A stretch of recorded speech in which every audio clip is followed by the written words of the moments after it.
Well, it's good to see everybody. Thank you so much for that beautiful song. We are so excited about today. We're starting a brand new series called Every Good Endeavor. It's about work. We're going to get to that in just a second. Right now, I want to tell you about something really exciting that's happening this fall. But to do that, I want you to imagine right now that you're in a desert. Okay, you're in a desert. You're walking around a desert. Maybe you've been walking around this desert for, let's say, 4-5 hours. You ran out of water a couple hours ago. Okay? You're thirsty. You need a drink. You need water. Right now, as you're in the desert, you're probably not saying, I could really go for a cheeseburger, right? You're not saying, I could go for a warm blanket. It's 110 degrees in this desert. Every fiber of your being is crying out for what? Water, right? Now, here's a problem that most of us have. Water is all around us, okay? So I've got water up here. This is Kirkland's Signature Purified Water. I don't know where it came from, but it works. You might have a water bottle on you. There's a water fountain outside. There's water in your house through the tap. There's water. You can get it for free anywhere you pretty much want. It's just water. So you probably don't realize the desperate need you have for water most of the time because it's accessible. But your body actually needs water more than it needs anything else. Your body actually can't survive without water for any length of time. Longer than a period of, a couple of days maybe, but there's nothing that can really satisfy you like water. Now, here's the point of all that. In our lives, we are actually desperate for God. We can't live without God. But the problem is we don't realize it because life just kind of keeps ticking no matter if we're close to God or we're not, and we kind of don't realize the desperation that we have for Him. And this is not just a problem with us. This is kind of like all humanity has this problem. The only thing that can really satisfy truly is the living water from God, and yet we're so quick to postpone it. We're so quick to do without it for something that won't satisfy as much. So all of humanity, but you individually, me individually, and this church. So what we want to do over the fall is we really want to focus on our desperation for God. We want to become keenly aware of the fact that whether we feel it or not, we're actually desperate for a movement of God. In fact, the next 3 to 5 years, we're focusing on this idea of connecting. Life is better connected. And the first part of that is to connect with God, connecting with God in our daily lives, connecting with God corporately as a church. And so here's what we're going to do. In the fall, on Wednesday nights, we're going to do something very different. We're going to pray together as a church. All of our normal programming will be postponed till the spring, and we will get together in focused, passionate corporate prayer. Here, we're going to call it downpour. We're desperate prayer for a movement of God. Here's what we say. Recognizing our desperate need for the outpouring of God's Spirit, we gather in focused, passionate prayer, seeking a movement of God and asking Him to do what only He can do. And so for a season, for the fall, I will say ESOL students, kids, and the worship team will still meet on Wednesday night. But all the other adult programming, electives, Bible studies will funnel into this, and we will pray together as a church, asking God to show us our desperation for Him and to really demonstrate what He can do when God's people come together and pray and seek Him and passionately ask for His movement in their lives. We're not asking God for a trickle. Okay? We're not asking God for a drip. We're asking God for a downpour. We're saying, God, rain on us. So I hope you'll mark your calendars. It starts on September 14th. There'll be more information. We're actually going to do a teaching series in line with it through September. I think you're going to really, really like what we see God do as we come together and ask Him to do what only He can do. And that's to really move in our lives and in this church. So you'll get more information on that this week, but just mark your calendars. So as I said, we begin a brand new series today called Every Good Endeavor. Tim Keller, he's a pastor in New York. He has a book by the same title, Connecting Your Work with God's Work. So for the next 4 weeks, we're going to be talking about work, something that touches so much of our life, something that we spend about a third of our time doing. And I will tell you, I love work. I really do. One of the things that I feel like was a great blessing was my dad. One of the hardest workers I know, one of the hardest workers I've ever met, instilled in me from a very young age, you got to work hard. The worst thing you could be in our house was lazy. You didn't want to be lazy. You had to work really hard. And so I've always just appreciated the value of work. In fact, when I was 7 years old, my dad started taking me to work with him. He owned a small janitorial company, and he would bring me along, and we would work. And I got $5 a building to clean. Now, that was 1992, so in today's dollars, that would be $8 $5.59, okay, according to CNN Money. But here's the thing. That was $5. You know how many lemon heads I could buy with $5? I mean, it was just the best. And then I moved on and I did other things. I had a lot of different jobs. One of the things I did in high school is these kids would sell candy. They would sell candy for their band. They would sell candy for this group and that group. And so I thought, hey, there's a lot of money in selling candy. So I went to Sam's Club, which is kind of like a Costco, and I bought a bunch of wholesale candy, took it to school, and started peddling Milky Ways and Snickers, and people would, buy candy from me. And it was really great. And people would ask, what are you selling this for? Are you selling this for the band? Are you selling this for, Glee Club? I'm like, no, I'm selling it for Lane Sebring. The Lane Sebring Goes to College Fund. You want to contribute? And they would judge me for that. Oh, how dare you? But then they would buy the candy. Okay, so I just stayed in business until the school found me out. They shut me down. They said, you can't do that. So I put it in my trunk, and I had kind of a private business. I'm like, hey, you want some candy? And people would be like, hey, man, you got some candy? And that's how we did it. But I finally found my passion, my life's passion, 9 years ago, this month, actually. 9 years ago, I began working full-time on staff here at CBC, doing the work of my life's passion, which is to help the local church do what only it can do. And that's to be the hope of the world, spreading the love of Jesus Christ in this community and around the world. That's my life's work. So I love work. And here's what I know to be true about you. You love work too. Right now you're thinking, no, I don't. I mean, it's Sunday, tomorrow's Monday, and so I'm not really excited about going to work tomorrow. But at a core level, you love work. You know why? Because even in all the struggle that work has, you were actually designed to work. You were designed to create stuff. You were designed to make things happen. God actually put that in you because God is a God of work. Very first thing he did was create. So we're made in his image, and so we actually love to create and make stuff happen. But even in the midst of how great work can be, work can actually become a huge struggle. Work can be very frustrating. You can work hard and see little results. Your business can be doing really well, and the school can shut your candy business down. Right? You can be doing well at work, and then they downsize or they right-size, and you lost your job. There's all these struggles in work, and it's not just me, and it's not just you. It's actually everybody. Let me show you something. This is from Business Insider. 80% of people are dissatisfied with their jobs. That means that when you go to work tomorrow, 8 out of 10 people in the room that you're in would rather not be there. Not a very positive way to go about life, right? And you may be one of those 8 out of 10. 8 out of 10 people are dissatisfied with their jobs, don't want to be there, unfulfilled, would rather be doing something else. The average person spends 90,000 hours at work over their lifetime. So here's a cubicle. This person spent so much time at work, they just erupted and they messed everything up. Each year, the average American spends 100 hours commuting. Now, I know what you're thinking, okay? You're thinking, we live in Northern Virginia, this is D.C., here's the thing, we spend 100 hours a week commuting. And you're pretty much right, okay? When I got this average, I thought, no, this isn't right. This is American average. This is not D.C. So I looked up all the worst cities, and congratulations, you're always in the top 1 or 2 of the worst in America, okay? We compete with like New York and California. That's it, okay? That's the only places that knows how bad we have it, okay? So you spend a lot of time just trying to get to work and just trying to get home from work, and it can be very, very frustrating. In the United States, workers take an average of 57% of their vacation days. That means most of us voluntarily give up about 50% of the time we're off legally, so we're legally allowed, so we can continue to work instead. So you get a long commute, you're dissatisfied with your job, takes you forever to get there. You spend 90,000 hours of your life working, and you don't take the vacation that you deserve, right? And this is all of us. So work can be a very, very frustrating thing. And so I want to ask a question as we get started today, and that's this. Why is work such a pain? I mean, why is work such a challenge? Because here's the thing, we're gonna discover next week, if you come back, that you and I actually have a divine purpose in our work that comes from God. So if you leave today and you don't come back next week, I'm just telling you, you're gonna kind of be discouraged, because we're gonna paint a picture today of why work is a problem. Next week, we're gonna talk about what's God's purpose in work.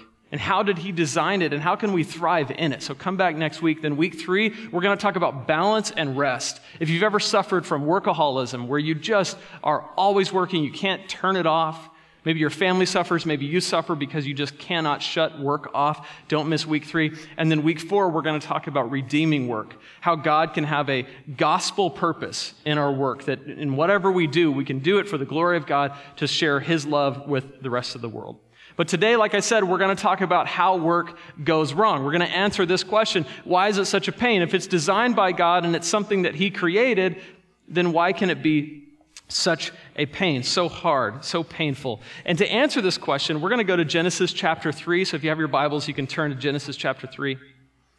In Genesis 3, this is the kind of first parts of the Bible. This is the first few pages. What we see in Genesis 1 and 2 is God creates, God makes, God works. And as a result, the earth and everything that's here arrives, and we arrive on the planet. He puts man and woman, Adam and Eve, and he gives them work to do. So work, we know right away, work's not bad. Work's not sinful. Work, by the way, is not a result of sin. It's not a result of the fall of man, which we're going to look at what the fall of man is here in a second. Work's not a result of that. Work's just been affected by it. But work was around long before sin entered the equation. Sin just had an effect on work that damages everything about it. But God worked, God created, God put Adam and Eve in the garden, and he gave them work to do. And he told them, he said, okay, there's a tree, knowledge of good and evil. Don't eat from that tree. You can have any tree you want, just not that tree. They eat from that tree anyway, when they're deceived to think that it's going to, open their minds. And so God says, okay, because you've sinned, now you're going to face the results of your sin, the natural consequences. What would happen is they would eventually die. They weren't supposed to die. They were supposed to live forever. They had perfect relationship with each other, a perfect relationship with God. That was all shattered and fractured. And then in Genesis 3, starting in verse 16, he tells us the 2 most profound areas that sin has affected. Here they are. To the woman, verse 16, he said, I will surely multiply your pain in childbearing. In pain you shall bring forth children. Okay, so my wife's had 2 kids. I was there for both of them. I will say this is true, okay? It is very painful. Your desire shall be for your husband, and he shall rule over you. So this word for desire is the same word that's used a little bit later in Genesis to describe a lion that's crouching at your door, and its desire is for you. The idea is that it's not wanting to, it's not desirous of you in any other way than to eat you, to devour you, okay? So he says your wife's desire will be for you, and you'll want to rule over her, and there's this constant power struggle in relationships, especially marriage, which is why every relationship, every marriage can have its hard times, can be very difficult. Why? Because there's this power struggle. So it's affecting our life in 2 primary ways: love, and he's going to get to the next thing, and that's work. Here's what he says. Verse 17, and to Adam he said, because you have listened to the voice of your wife and have eaten the tree of which I commanded you, you shall not eat of it. Cursed is the ground because of you. In pain you shall eat of it all the days of your life. Thorns and thistles it shall bring forth for you, and you shall eat the plants of the field. By the sweat of your face you shall eat bread till you return to the ground, for out of it you were taken, for you are dust, and to dust you shall return. So God says, okay, because of sin, here's the thing. As the result of the fracture that occurred in humanity, the fracture that occurred in the perfect world that God created, the result is that we're going to work and it's going to be painful. We're going to work and it's going to produce thorns and thistles. Work, he says, now exists in a world sustained by God but disordered by sin. And there is no area hit as profoundly as love and work. So the first thing we're going to see is that as a result of the fall, as a result of sin, work can be hard and frustrating. Hard and frustrating. He says, in pain, you'll bring forth fruit. In pain, you'll eat of the ground. Thorns and thistles, okay? So you'll create something and it will get choked out. What do thorns and thistles do? They choke out the vegetation. So you'll produce a result and it will just get taken away. You'll start a project and it will fail. You'll maybe get to a certain place in your career and suffer a huge loss and be taken back a few notches. Thorns and thistles will choke out. And then he says, the sweat of your face, by the sweat of your face. So in other words, it's not going to be easy.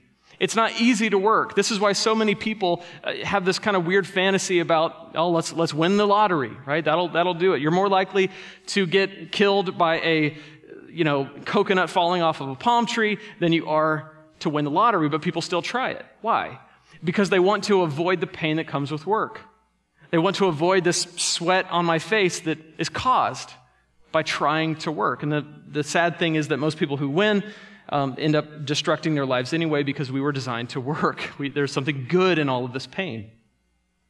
But work now exists in a world sustained by God but disordered by sin. And so because of this, in pain we work, and there's thorns and thistles that chokes out our progress, and work can become fruitless. It can become hard. We can work a lot and see very little results. So maybe your job stresses you out, and just the thought of going back to it tomorrow, you just go, oh, I wish it wasn't Sunday because tomorrow's Monday. Maybe you have a terrible boss. Maybe that terrible boss is you. And you know that, and you want to fix it, but you can't. It's part of the pain of work.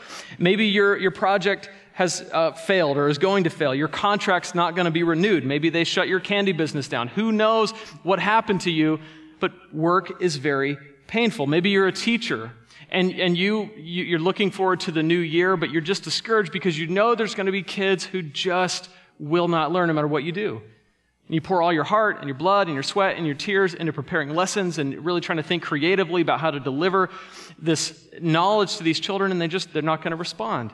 It's very difficult. So pain in work. Work is painful for all. Tim Keller says this. He says, the experience of work will include pain, conflict, envy, and fatigue, and not all of our goals will be met.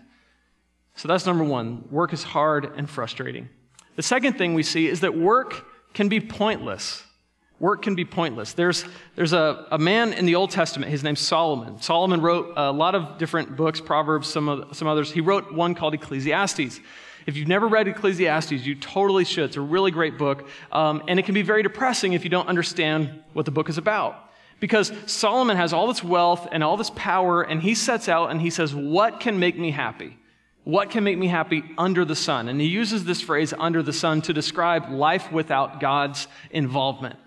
So he says, okay, let's start with pleasure. So he goes after pleasures, and he parties, and he has all these big, get-togethers with all these, rich people, and they have a great time, and he realizes, yeah, it's fun for a little bit, but it still leaves me unhappy.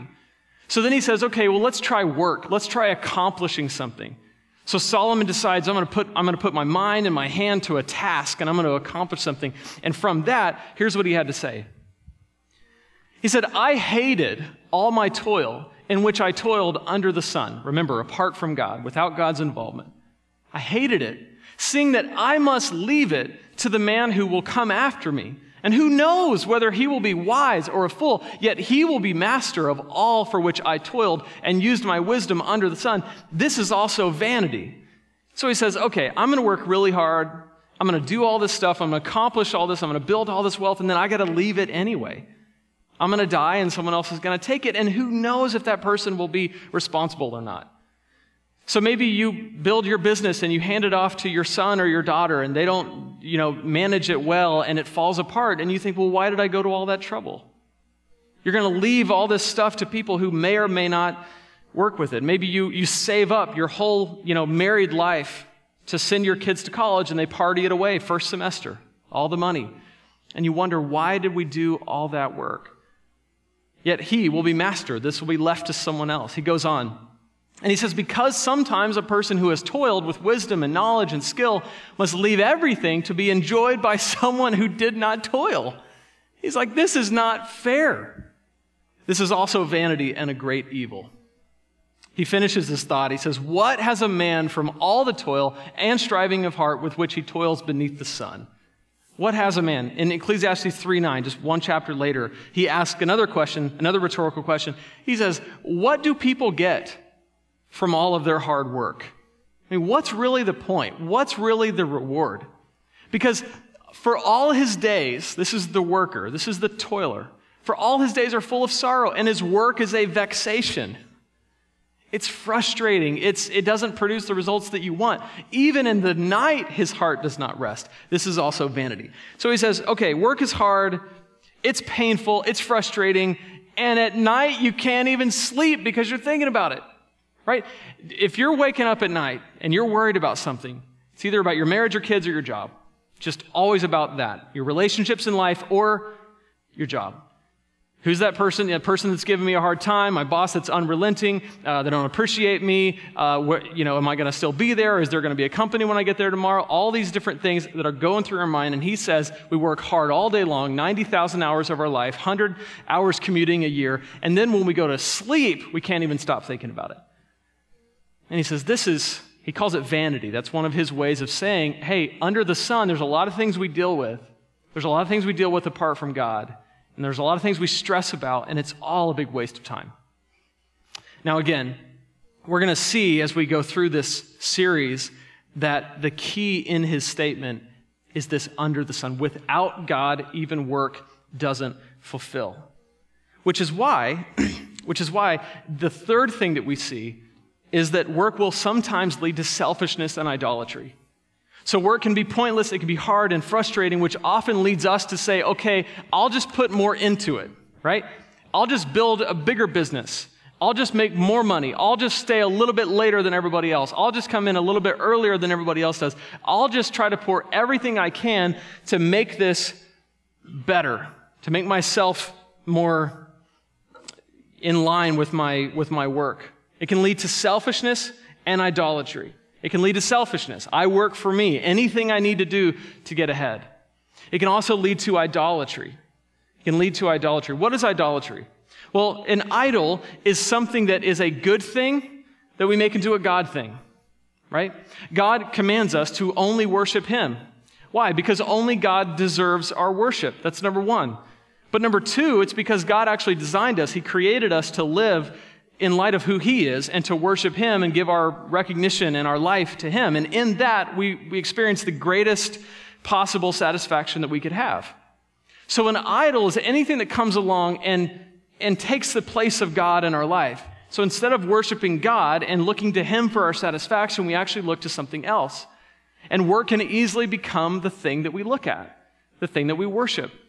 So we can say, I'm only who I am because of my position, my status, my title, my job. We actually set ourselves up for this. We say, two questions we ask people when we meet them. The first question is, what is your name? We forget it immediately. I'm really bad about that. The second question we ask is, what do you do? Right? And then we answer that question by saying, I am a whatever. And the problem with that is, our very language says, I am, who I am is directly related to the title, the position, the job that I have, right? So work can become selfish, it can become an idol. I know this very acutely. Because let me tell you something, being a pastor can easily become an idol. You know how I know that? Take it away from me. Who would I be without this? What would be my identity? Who would be me? And I know if you really thought long and hard about what you do, especially if you love what you do, if you removed yourself from that, who would you be? So whether you stay at home, my wife, her job is at home. She's with our two kids. Her job has great hours, 24/7. No holidays, no sick pay, no breaks, no nothing. And then the pay is really terrible. It's zero, okay? So she's always working and there's no pay. And so she can easily say, what's the point in all this? And you may be a stay-at-home parent as well, and you may be saying, okay, where am I getting? And maybe you find your identity in that. Or maybe you're a defense contractor, and you're saying, I'm only as good as my next contract. So if I don't get it, then what do I have? Work can become selfish, it's all about me, and it can become idolatry. I find my identity in it, and it saves me. It's my functional savior. And both of those things are very closely related, and they're the result of sin. In fact, here's an example from the Old Testament. There was a story of these people in Genesis 11 who were creators. They created things, and they decided that they were going to innovate, and they designed a new kind of brick. And they wanted to use this brick to build a taller building. Not a bad thing. Okay? It could have been that their desire was to say, let's take this building and let's make the city better because people can conduct business in this building and they can do life in this building. But instead, it was really to serve themselves. Tim Keller says this. He says, work becomes a way to distinguish myself from my neighbor, to show the world and prove to myself that I'm special. So where work might have been at one point, or probably should be, God's designed for it that you are doing a moral good. You're serving the community. You're providing for your family. You're doing something good. It's become a way not to serve your neighbor, but to distinguish yourself from your neighbor. I'm better than that guy. I'm better than that girl because my job has a higher status. And so these people that wanted to build this tower, here's what they said. They said, let's build a tower to make a name for ourselves. This was called the Tower of Babel. So they were going to build the tallest building that they could possibly have to reach maybe to heaven that would distinguish them from all the other peoples. It would give them this privileged position, and they would kind of reach their way to God. They took a good thing, made it an ultimate thing, and began to worship the idea of connecting their work to their significance, their work to their worth. And this is a trap for all of us. So in all of these different things, I think it's easy to see that because of the fall, because of sin, something that's good and godly like work can easily lead to a lot of pain, selfishness, idolatry. Paul says it this way, Romans 1. He says, these are the people who make idols out of things, exchanged the truth about God for a lie and worshiped and served the creature rather than the Creator who is blessed forever. Amen. They exchange. Anytime we make an idol out of something, we are exchanging one thing for another. We're taking God and we're exchanging the truth about God, what we know to be true about God, that only God satisfies, that only in Him do we have lasting fulfillment, and we're exchanging that truth for the lie that something else will. And then this causes us to worship and serve what's been created instead of the Creator. So we begin to worship and serve our job, our status, the result that we get from our work, our wealth, the thought of advancing in our career rather than God. And what he says is there's just nothing in life that satisfies under the sun. So work can be painful, it can be frustrating, it can be pointless, it can lead to selfishness and idolatry. Is everyone encouraged? Everyone glad you came today? Let me just tell you, if you don't come back next week, all right, you're going to walk out of here going, wow, this church has a really negative view of work. And that would be incomplete, because I'm only painting a picture for you today, because in order to appreciate God's perfect design for work, I really believe that we need to truly see how work has affected us, which is why I want you to answer this question as we end today. In what ways has sin affected your work? Just something to think about. In what ways do you find yourself becoming discouraged and thinking, hey, all is lost? I don't see the point in this. This is too hard. It's too frustrating. Maybe you're selfish when it comes to your work. Maybe you spend all your time at work and you can't imagine, actually being there for your family when they need you. How has sin affected your work? Maybe your sin, maybe the sin of other people, but just the state of brokenness in the world. How has it affected your work? And here's what I want us to think about as we go through the rest of this series. This verse we looked at a lot in our previous series called The Journey of Joseph. And it applies not only to him and our journey, but it applies to our work. And we know that for those who love God, all things work together for good for those who are called according to His purpose. All things work together for good, which means God can use the pain. God can use the frustration. God can even use the selfishness that you feel about your work and the tendency to turn that into an idol. God can turn that around. And He can help you put work in its proper place so that He's the one you worship, not work. He can put you in the middle of a bad circumstance, but you're there with Him, so it's better. Do you see that? So our prayer for this series is that over these 4 weeks, as we look at work and the purposes for it, that we understand that God is trying to fix something here. God is trying to redeem something here, and you and I are a part of that. And so let's pray to that end and really focus in today on what is the thing that's affecting my work, and let's give it to the Lord today. Would you do that? Let's pray.